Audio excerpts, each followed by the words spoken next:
Hello everyone, আসসালামু আলাইকুম। Welcome to my channel SF boutique by Faria. তো কী অবস্থা সবাই কেমন আছেন? আশা করি সবাই ভালো আছেন। আল্লাহর অশেষ রহমতে ও আপনাদের দোয়ায় আমিও ভালো আছি আলহামদুলিল্লাহ। আজকে আপনাদেরকে দেখাবো হোয়াইট পেস্ট পদ্ধতিতে কাপড়ে ব্লক প্রিন্ট। তো আজকে আমি নীল কালারের কাপড় নিয়েছি, যেহেতু নীল কালার কাপড়টা ডার্ক কালার, তাই আমি এখানে হোয়াইট পেস্ট দিয়ে ব্লক করব। তো আজকের ভিডিওটাতে আমি সম্পূর্ণটা শেয়ার করব, ডাইস ভিজানো থেকে শুরু করে রং তৈরি করা, তারপর ব্লক করা, সব কিছু আপনাদের সাথে শেয়ার করব। তো ভিডিওটা একটু লং হইতে পারে, তবে আপনারা মনোযোগ সহকারে ভিডিওটি দেখলে অনেক কিছু জানতে পারবেন আশা করি। তো আর কথা না বলে let's get start our today's video. At first আপনারা কাপড়টা সিলেক্ট করে নেবেন, কোন কালার কাপড়ে ব্লক করবেন সেই কাপড়টা সিলেক্ট করে নেবেন। দেন আপনারা মনে মনে চিন্তা করবেন সেই কাপড়ে কোন কোন কালার দিয়ে কাজ করবেন। এগুলো আগে থেকে চিন্তা ভাবনা করে রাখলে তাহলে ব্লক প্রিন্টটা অনেক সুন্দর হবে আর ডিজাইনটাও অনেক সুন্দর হবে। তারপর আপনারা ডাইস সিলেক্ট করবেন, কোন কোন ডাইস দিয়ে কাপড়গুলো আগে থেকে চিন্তা ভাবনা করে আধা ঘন্টা আগে ভিজিয়ে রাখবেন। তারপর আপনারা আসবেন কালার তৈরি করতে। কোন কালার কাপড়ে কোন কালারটা দিলে সবথেকে বেশি মানাবে সেটা আগেই চিন্তা ভাবনা করে রেখে রঙটা তৈরি করবেন।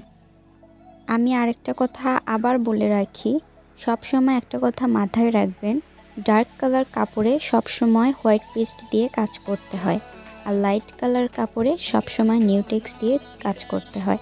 তো হোয়াইট পেস্ট কিভাবে তৈরি করতে হয়, নিউটেক্স কিভাবে তৈরি করতে হয় এই বিষয়ে অলরেডি আমার চ্যানেলে একটা ভিডিও দেওয়া আছে, আপনারা চাইলে সেখান থেকে দেখে নিতে পারেন।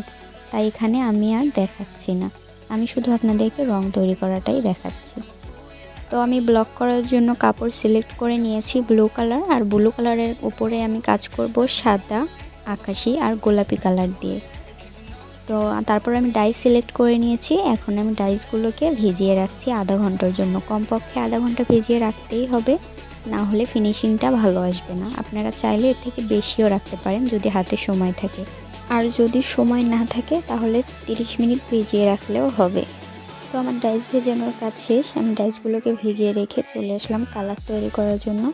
এখানে আমি আগেই হোয়াইট পেস্ট তৈরি করে রেখেছিলাম, সেটাই আমি 2 চামচ করে বাটিতে দিয়ে নিয়েছি। তারপর এখানে আমি ব্লু কালার হালকা করে মিশিয়ে একটা আকাশি কালার তৈরি করে নিচ্ছি, আর তারপর আমি আরেকটা বাটিতে লাল কালারটা হালকা করে মিশিয়ে আমি গোলাপি কালারটা তৈরি করে নিচ্ছি। রং তৈরি করার ক্ষেত্রে সবসময় একটা কথা মাথায় রাখবেন, রং কখনো বেশি করে ঢালবেন না, সব সময় 1-2 ফোঁটা করে ঢালতে থাকবেন, তাহলে আপনার প্রয়োজনীয় কালারটা আপনি পেয়ে যাবেন। যদি একবারে বেশি কালার দিয়ে দেন তাহলে রংটা গাঢ় হয়ে যাবে, আপনার কাঙ্ক্ষিত কালারটা আপনি পাবেন না। তাই সব সময় অল্প অল্প করে মিশাবেন, তাহলে আপনার কাঙ্ক্ষিত কালারটা আপনি পেয়ে যাবেন। তো আমার আকাশি কালার আর গোলাপি কালার দুইটাই মিশানো শেষ।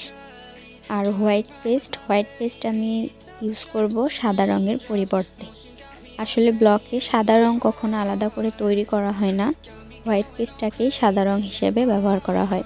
এবার আমি চলে আসলাম রঙগুলো কম্বলে ব্রাশ করার জন্য। এখানে আপনাদেরকে আরও একটা টিপস দেওয়ার আছে, আর সেটা হচ্ছে কম্বলগুলো অনেক বড় বড় কিনতে পাওয়া যায়, ঠিক আছে? আমরা যখন বাজার থেকে কিনে নিয়ে আসি তখন 4 কোনা করে কাটাই থাকে, তো সেক্ষেত্রে কম্বলটা অনেক বড় হয়ে যায়। দেখা যায় অত বড় কম্বলে রং লাগাতে গেলে রংটা নষ্ট হয়ে যেতে পারে, অতগুলো কাজে লাগে না। তাই আমরা কি করব, কম্বলটাকে ডাইসের মাপ অনুযায়ী ছোট ছোট করে কেটে নিব, তাহলে আমাদের রংটাও কম দেওয়া পড়বে আর রংটা নষ্টও হবে কম। আর এখানে আরও একটা টিপস দেওয়ার আছে, সেটা হচ্ছে আমরা রঙগুলোকে 2 পিঠেই ব্রাশ করে নেব। কম্বলের 2 পিঠেই ব্রাশ করে নেব। প্রথমে এক পিঠে ব্রাশ করে নেওয়ার পর উল্টে নিয়ে আবার আরেক পিঠে ব্রাশ করে দিব। তাহলে হবে কি, বারবার ব্রাশ করার ঝামেলা থাকছে না, নিচ থেকে রংটা উপরের দিকে উঠে আসছে। আর ব্লক করার সময় সব সময় 3 থেকে 4টা ব্রাশ সাথে রাখবেন। তো 1 ইঞ্চির একটা ব্রাশ পাওয়া যায়, ওইটা 2-3টা সাথে রাখলেই হয়ে যাবে, কারণ আমরা অনেক সময় বিভিন্ন কালার দিয়ে ব্লক করি, সেক্ষেত্রে হয় কি ব্রাশ থাকে না, তখন রংটা ব্রাশ করতে ঝামেলা হয়ে যায়। ওই জন্য 2-3টা ব্রাশ 4টা ব্রাশ আপনারা সব সময় সাথে রাখবেন। তো আপনারা দেখতেই পাচ্ছেন আমি 3টা কম্বলে ব্রাশ করে নিয়েছি খুব সুন্দর করে 2 পাশে। তো এবার চলুন ব্লক প্রিন্টে চলে যাওয়া যাক। আমি যে ডাইসগুলো ভিজিয়ে রেখেছিলাম সেগুলোকে আমি পানি ঝরিয়ে একটা শুকনো কাপড় দিয়ে মুছে নিয়েছি। আপনারা চাইলে একটা আলাদা ওড়না বের করতে পারেন বা একটা শুকনো কাপড় বের করতে পারেন শুধু ডাইস মোছার জন্য।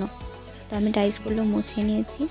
এবার আমি ব্লক কাপড়ের ছাপ দেওয়ার আগে আপনারা কাপড়ে একটা দাগ কেটে নেবেন, সুন্দর করে একটা স্ট্রেট দাগ কেটে নেবেন। এতে করে হয় কি লাইনটা কখনো আঁকা বাঁকা হয় না। একটা সোজা যদি দাগ কেটে নেন তাহলে সেই দাগ অনুযায়ী আপনারা ডাইসগুলো বসাতে পারবেন। যারা নতুন আছেন হয়তো হাত আঁকা বাঁকা হয়ে যেতে পারে, যদি দাগটা বসিয়ে নেন তাহলে আর হাত আঁকা বাঁকা হবে না। আর যারা আমরা পুরাতন আছি তাদেরও অনেক সময় বাঁকা হয়ে যায়। তাই আমি এখানে একটা লাইন দিয়ে নিয়েছি আর সেই লাইন দিয়েই আমি কাজ করব।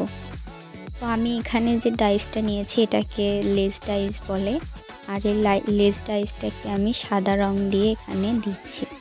তো ক্যামেরার পোর্শনটা ছোট হওয়ার কারণে আপনাদেরকে সম্পূর্ণ জায়গাটা দেখাতে পারলাম না, যেটুকু পেরেছি দেখিয়েছি, আপনারা দেখতে থাকুন।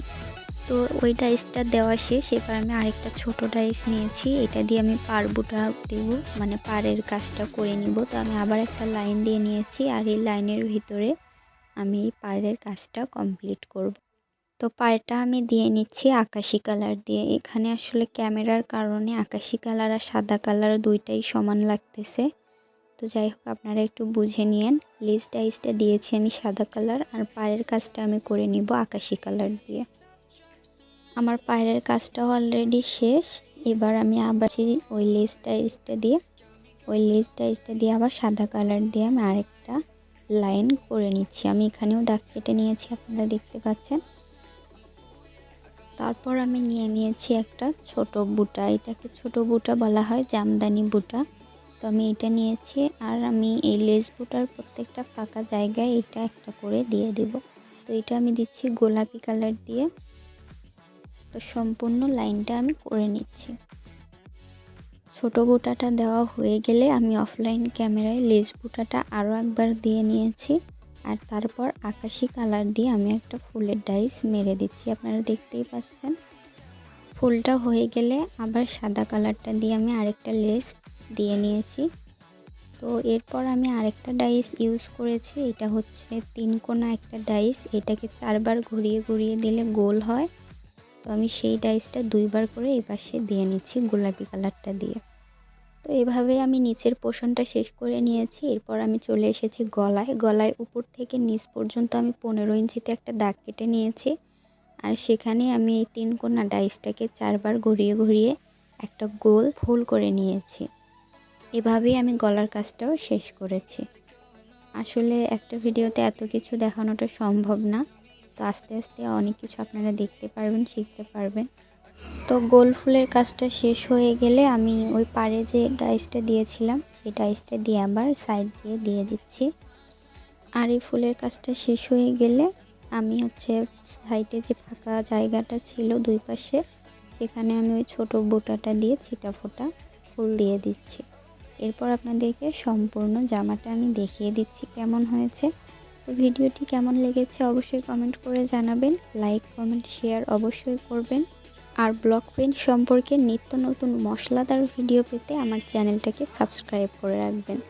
আমি পরবর্তীতে ব্লক প্রিন্ট সম্পর্কে আরও ভিডিও নিয়ে আসব আর আপনাদের সাথে অনেক টিপসও শেয়ার করব। তো আজ এ পর্যন্তই, দেখা হবে নেক্সট ভিডিওতে। Till then take care, bye by.